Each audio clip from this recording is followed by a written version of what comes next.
How good is this flight sim starting to look? Hi guys, Shane here, Oz Flight Simmer. Welcome to another Microsoft Flight Simulator 2020 video. In this video, we're going to give you a full rundown of the features, what we know so far, what's going to be included in this up and coming Microsoft Flight Simulator. We're going to talk about all the big gold nugget features that is bound to make this little gold mine one of the best flight sims of all time. So if you want to know if this flight sim is all it's cracked up to be, this is the video for you. So why don't you place your seats in the upright position, stow those tray tables away and fasten your seatbelts as there's going to be some turbulence up ahead. Oh, and subscribe for more weekly flight sim content. Even if there's no updates from Microsoft Flight Simulator, you'll see some awesome videos like this one. So let's start this feature showcase from the world above and make our way down.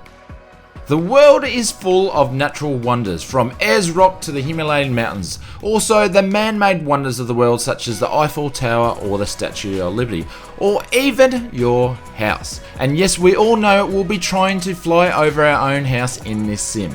The world is a big place, and to bring this sim up to date for the current times and cover the whole world, Microsoft Flight Simulator 2020 had to go big. And to achieve a replica of the entire world in high detail and in 3D, this was going to be a massive amount of data to cover this. They have produced this world by using big maps of aerial imaging, elevation data, 3D scans of the city, and it all adds up to 2 petabytes of data. But that's what had to be done to create a high detail replica of this world. All the mountains, all the roads, all the cities, the towns and the airports have all been included. But wait, they needed more data of the world to improve the building generation, the missing buildings from the big maps, and also the 1.5 trillion trees that are in this world. 1.5 trillion. That is a massive amount of data. You'd be there for about 6 months just to download the base game. But all this can be streamed straight away from the net. They're able to do this by using the Azure technology to help generate some of this data. All of this can be streamed straight from the net. So I guess the better your internet connection speed is, the better your sim will look, right? What happens if you have a bad connection or no connection at all? The team at Microsoft Flight Simulator 2020 has fixed this in 3 ways. The first one being adaptive streaming. The sim will adapt to give you the best looking sim to match your bandwidth. And in case of no connection at all, you'll still be able to fly it VFR, as they will still have an offline mode. The sim will synchronize the ground textures and it will still have all the water and building data, etc. So you'll be able to have a reasonable representation of the world. The last option is pre-caching your regions of the world where you want to fly. This way you get the same quality offline as you would get online. The world also includes dirt, grass, blades, asphalt, stunning water effects, night lights and detailed buildings. Microsoft Flight Simulator 2020 have brought us the world to life for everyone to enjoy. So now let's move from the world to the sky, and hopefully you're planning to spend most of your time in this part of the world when it comes to this sim.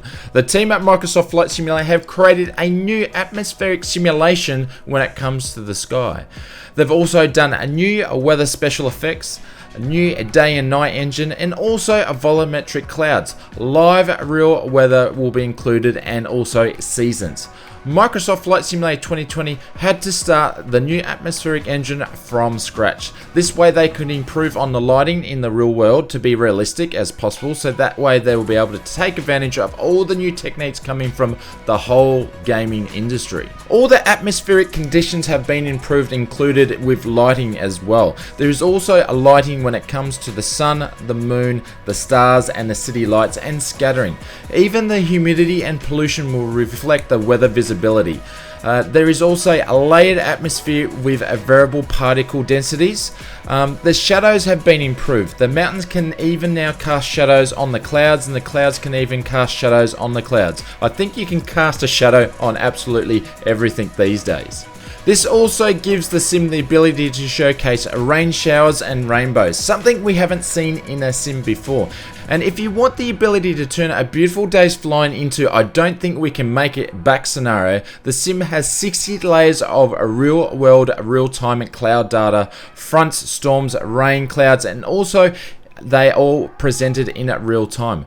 20 layers of other weather data, pressures, humidities, and also cloud temperatures is streamed right into the sim. Now let's get to the real movie stars of the sim, in my opinion, and that is aircraft. Microsoft have been working closely with some of the top aircraft manufacturers from around the world to bring you the best and the most diversified fleet of any aircraft to any flight sim for a launch. Here is a list of known manufacturers that have been working with Microsoft at the time of making this video, and I'm sure there is more to come in the future. They have been given close contact with all the aircraft to make hopefully the best high detail default aircraft of any sim to date. All these aircraft appear to be very high fidelity when it comes to the exterior, to the cockpit, to the instruments and systems. Even the glass cockpits in a G1000 touchscreen have been simulated. So here are some of the aircraft that we know of at this stage that is going to make the sim.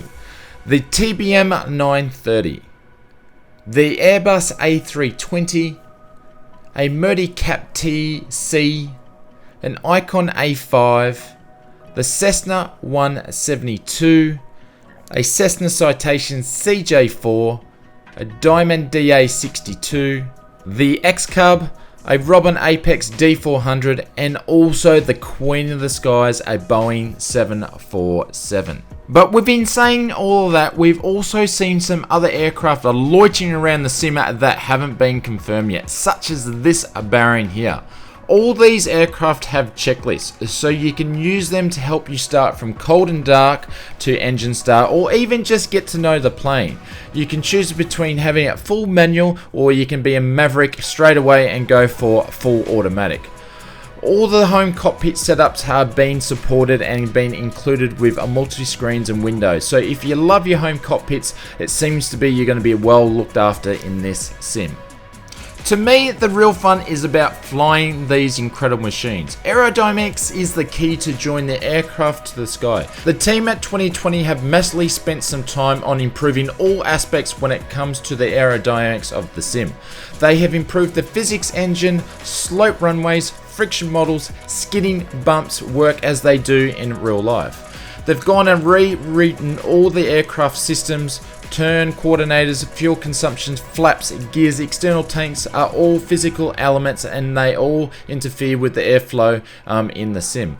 Icing has also been updated and is now simulated. As well as adding the new aerodynamic simulation, they've also added a new world atmospheric air mass simulation.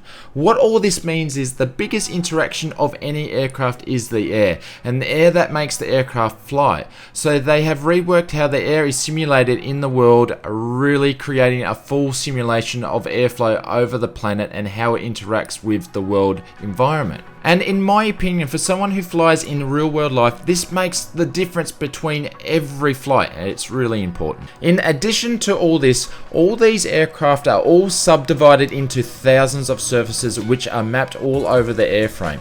These little surfaces are exactly placed where they should be over the geometry of the aircraft. Each of these surfaces goes and looks for weather.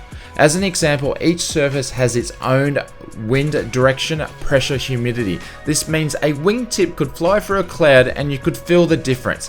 How cool is that? And on top of that, the airflow around the world is simulated. It can be bounced off buildings, trees, clouds, mountains, and other aircraft as well. So everything we have said so far all looks good, yeah? But how does it sound? The audio engine has been totally revamped as well. They are now using Audio-Kinetic Wise tech. This new sound tech gives more freedom for new sound effects and the way they connect to the sim. As an example, it would be if the wind increases in the sim, your plane is shaking. The audio will reflect these changes. All the default aircraft, all their sounds are all authentic. These have all been recorded by the team at Flight 2020 themselves. Microsoft have had full access to all the planes and recorded all the sounds through 16 channels of audio for the cockpit and external of the aircraft. They have recorded every angle of the plane, so this will give you a true 3D experience. These sounds will change as you get closer or change as you change the position of the aircraft.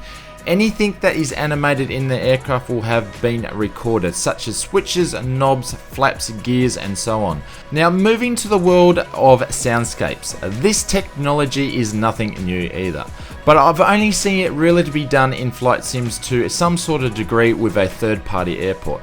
Microsoft Flight Simulator have made this the whole world as a soundscape within different biosystems.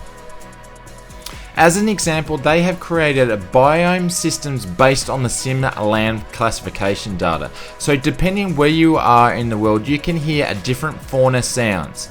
Sounds also will appear different at night than during the day. And last but not least, when it comes to sound related tech, the audio is also connected to weather variables. And if you adjust the wind, you can hear the changes as well. The water effects in the environments will also change when the wind picks up. This really creates great immersion in the sim. So at this point, we've talked about the world, the weather, the environments, the aircraft, and also sound. But you also want cool places to fly and land too. Microsoft Flight Simulator 2020 have included all known airports from around the world. Yep, absolutely all of them as far as we know. And out of these airports, 37,000 of those airports from around the globe have been given a bit of a touch up and edit. And they have updated them from real world aerial satellite pictures. A bunch more of these being given some extra attention, such as airport markings, line signs, and also there's another 80 most wanted airports that have been given the name of the iconic airports. These have been dressed up to reach a new level of realism when it comes to flight simulation at a default level. So I guess you'll see the whole scale of airport details from ranging from basic, which is the 37,000, to mid, which is the ones that have been touched up a little bit more, and also to iconic, which is the 80. All the ground services are now accessible from the ATC. Jetways have new visuals and more realistic way of attaching exit doors that fit to a more precise to the fuselage. That's way better than any other flight sim we've seen so far. Pushback tugs feature drivers, and baggage services have workers, which the baggage carts follow behind them in a trail behavior. They have even updated the fuel services. Those trucks will automatically open the fuel panel and attach to the hose. GPUs, ramp trucks, and catering trucks are all included, and they are all animated. This really brings the airport to life when you're either disembarking or embarking and getting ready for that long haul flight. There is still a bunch about this sim we don't even know about yet. But what I will say is what we already know is absolutely mind-blowing when it comes to the flight simulation world. We will be keeping you up to date on all the news and updates of the development of this sim, including the new features. So hit that subscribe button to stay up to our weekly update videos from us, and smash the blue thumbs up button if you like the video. I would love to see and hear in the comments below of what features you are looking forward to seeing in the new Microsoft Flight Simulator 2020 sim. I'm going to leave another one of my favorite Microsoft Flight Simulator videos here. Why don't you go and check out that one, and I will see you over there.